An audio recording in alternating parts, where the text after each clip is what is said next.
Olá, muito bom dia, boa tarde ou boa noite. Seja o horário que você estiver entrando aqui no seu YouTube, no canal Vote, estou aqui mais uma vez dando aqui as boas-vindas a essa página que todas as vezes que a gente se encontra, batemos esse papo, falamos a respeito de assuntos que dizem respeito a todos nós, né? Assuntos atuais que estão aí, borbulhando pelo país afora. Muita coisa acontecendo ao mesmo tempo, né? Uma pandemia, crises institucionais, crise, inclusive, no Poder Executivo, mudanças, como nós vamos ver no texto de hoje, esse debate.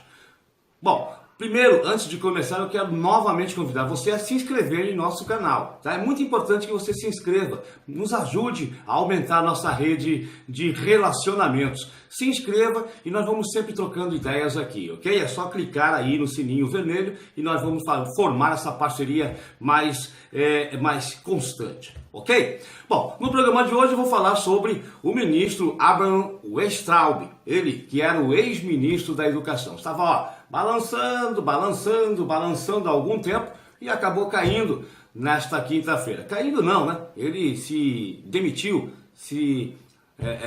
comunicou a sua saída do ministério ao presidente Jair Bolsonaro. E depois de muitas polêmicas, inclusive, ele acabou saindo do governo, como já se previa há algum tempo. Eu escrevi um texto, mais uma vez, aqui no meu computador, e nós vamos conversar a respeito, vamos trocando ideias, tá bom? Eu sempre procuro me embasar aqui nos textos para a gente poder ter critérios avançados. Eu intitulei de Bye Bye Weintraub, né? Ele, o ex-ministro, bye bye ministro. Após um período de 14 meses à frente do Ministério da Educação, onde Abraham Weintraub desencadeou uma sequência de crises e polêmicas dentro do Ministério, e também com outras instituições e até mesmo com países importantes parceiros econômicos, nesta última quinta-feira, dia 18, deixou o cargo. Logo que assumiu a pasta, vamos fazer aqui uma recapitulação das principais ações, consideradas inclusive algumas polêmicas do ex-ministro. Quando ele assumiu, né, a pasta lá em Brasília, o agora ex-ministro anunciou o bloqueio de 30% do orçamento das universidades e institutos federais, comprando briga com reitores, docentes e acadêmicos, logo de cara, né?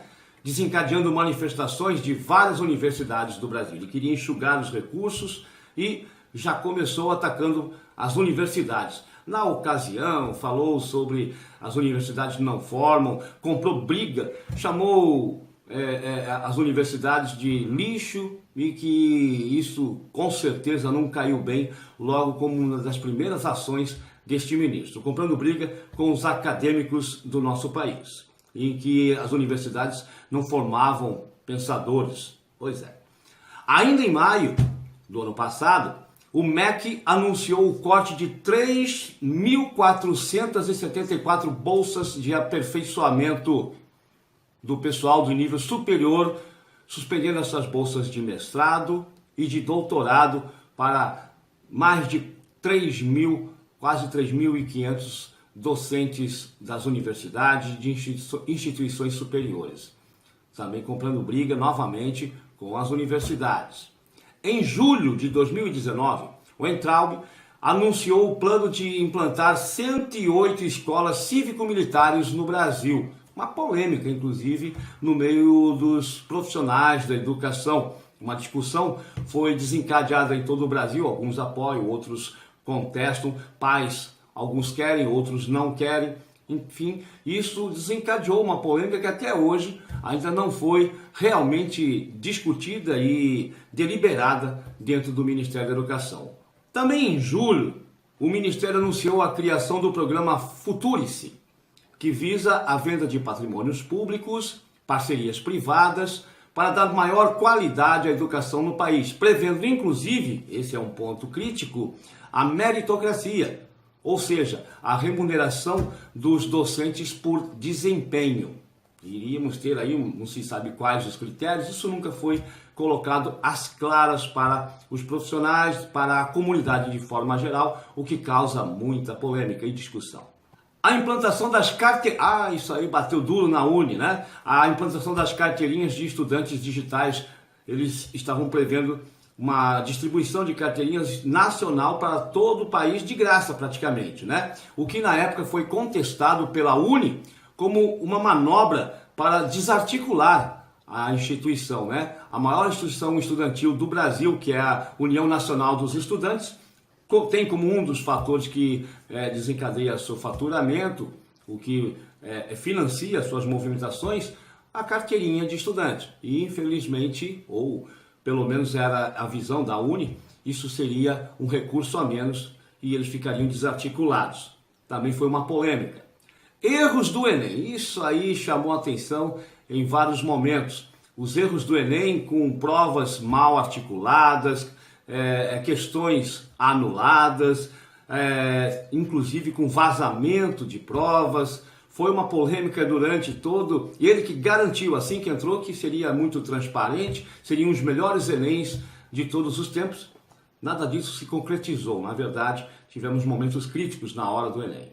Perdas de recursos de 1 bilhão e 600 milhões de reais do fundo da Petrobras. Um fundo que vinha para a educação. Esses cerca de 1 bilhão e 600 milhões. O que aconteceu?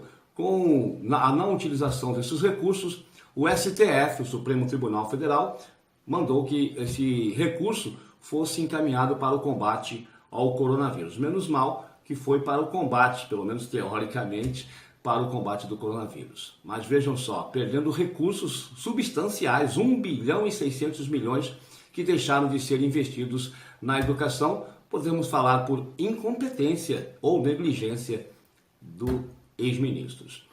Pouco antes do Natal do ano passado, outro ataque às universidades. Parece que ele não gostava muito das universidades brasileiras, não.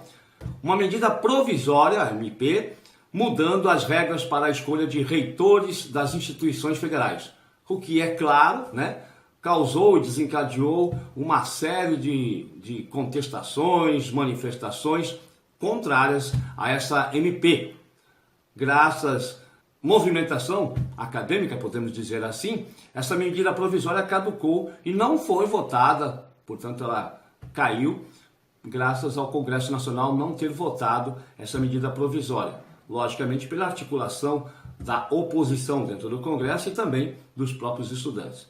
Mas o que eles queriam era mexer exatamente na gestão democrática das instituições. O fator que mais preocupa milhares e milhares de escolas do Brasil inteiro é o novo modelo do Fundo de Manutenção e Desenvolvimento da Educação Básica, o Fundeb, que vai terminar, a partir do final desse ano, ele se encerra, é o prazo limite, e até agora, pasmem os senhores, o ex-ministro, com sua equipe toda lá em Brasília, não conseguiu delinear um novo modelo de Fundeb para que ele seja votado no Congresso. Ele precisa passar a tramitar no Congresso, né? Toda uma tramitação que é demorada, e esse Fundeb até agora não tem um modelo encaminhado para o Congresso para que nós tenhamos as garantias. E aí você tem ali merenda escolar, quanto que vai ser colocado do produto interno bruto, né, dos recursos arrecadados para a educação, que modelo que vai ser executado, enfim, são questões básicas, importantíssimas. Se isso não for encaminhado, o que pode acontecer? Milhões e milhões de estudantes em todo o país poderão sim ser afetados. Além dessa gestão, podemos dizer assim, meio que crítica, no mínimo crítica, o que por muitos é considerada como uma das piores gestões frente ao MEC, né, o Ministério da Educação, tá? O ministro, agora o ex-ministro Weintraub, se envolveu também em diversas polêmicas, como por exemplo, vamos elencar algumas, né? A primeira delas foi o ano passado, lembra das queimadas, o mundo inteiro alarmado com o índice de queimadas? Pois é, em plena crise, digamos assim, ambiental, que se discutia naquela época, o nosso ministro, o Weintraub, falou em crise falsa da Amazônia, atacando lideranças da Europa que se colocaram contra os incêndios florestais da Amazônia. Ou seja, inclusive perdemos recursos, né, de países como a Dinamarca, como a Finlândia, Suécia, que mandavam bons recursos para que se combatesse sim, as queimadas na Amazônia, se preocupando com a questão ecológica. Mas o Weintraub se colocou o dedo ali e acabou criando também uma polêmica. Ele também se envolveu em suspeita de racismos. Por exemplo, citar a Noite dos Cristais no episódio de violência contra os judeus, lá no regime nazista do Adolf Hitler. Isso aí causou na comunidade judaica aqui no Brasil manifestações, não só aqui no Brasil, inclusive internacional. Quer dizer, citando um episódio tão deprimente para se manifestar aqui no país, né, com relação às investigações da Polícia Federal contra a família Bolsonaro, o presidente da República, ele se manifestou dessa forma. Insinuações contra a China, por exemplo, olha só, que poderia beneficiar a crise mundial do coronavírus, segundo ele, e teria desencadeado essa crise mundial para se beneficiar. Quer dizer, a pessoa se coloca desta forma, colocando uma hipótese e causando, inclusive, manifestações do cônsul da China, do próprio governo chinês, querendo uma retratação por parte do ex-ministro e também do próprio governo, né, com relação a essa manifestação aí do Weintraub. Por fim, né, os constantes ataques ao STF, Supremo Tribunal Federal, como a famigerada reunião, lembra daquela reunião ministerial deste ano, quando o ex-ministro falou abertamente para todos os seus pares lá, inclusive com o presidente, que por ele colocaria todos os membros do STF na cadeia. Isso realmente causou um constrangimento, um mal-estar entre os poderes e que, infelizmente, envolveu exatamente o ministro da Educação.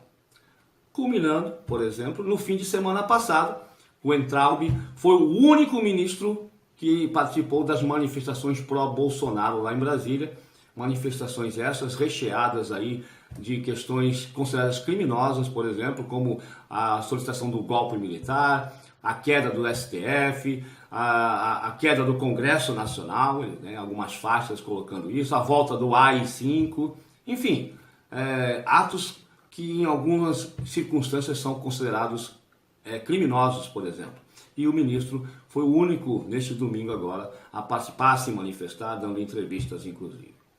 Bom, com tudo isso, ele mesmo pegou seu chapeuzinho, entregou na mão do Bolsonaro e que deverá agora, nos próximos dias, indicar, sim, um novo ministro para a pasta. Esperamos que seja uma pessoa inteligente, que saiba escrever, ler, pelo menos, que saiba se manifestar em público, que tenha consciência, discernimento daquilo que fala, porque ele estará à frente de uma das mais importantes pastas do nosso país, que gera educação.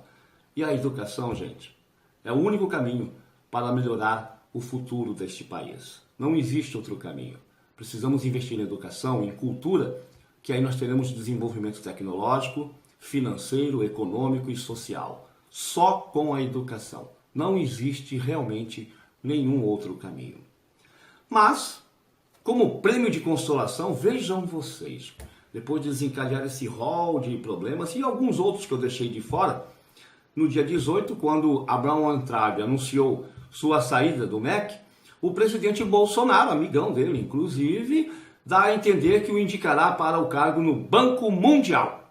Olha só, vai ganhar até mais do que ele ganha como ministro, muito mais, né, segundo informações. O que desencadeou reações de várias autoridades no Brasil. Como, por exemplo, o presidente da Câmara Federal, o presidente da Câmara, Rodrigo Maia, fez o seguinte pronunciamento. Vocês não sabiam que ele quebrou, ele era um dos consultores de um dos bancos que eram muito vigorosos, o Banco Votorantim. Em 2009, ele faliu, quebrou, e um dos homens fortes lá do banco, segundo o Rodrigo Maia, era exatamente o Abraham Weintraub, ex-ministro da Educação. Primeiro ajuda a afundar um banco, né? Depois, piora a situação da educação no nosso país. E, por último, agora, como prêmio de consolação, vai para Washington, nos Estados Unidos, ser um dos líderes do Banco Mundial, segundo as informações do próprio presidente. É este o Brasil, a realidade do nosso país. Eu fico por aqui, mas voltamos mais. Inscreva-se, fique com a gente.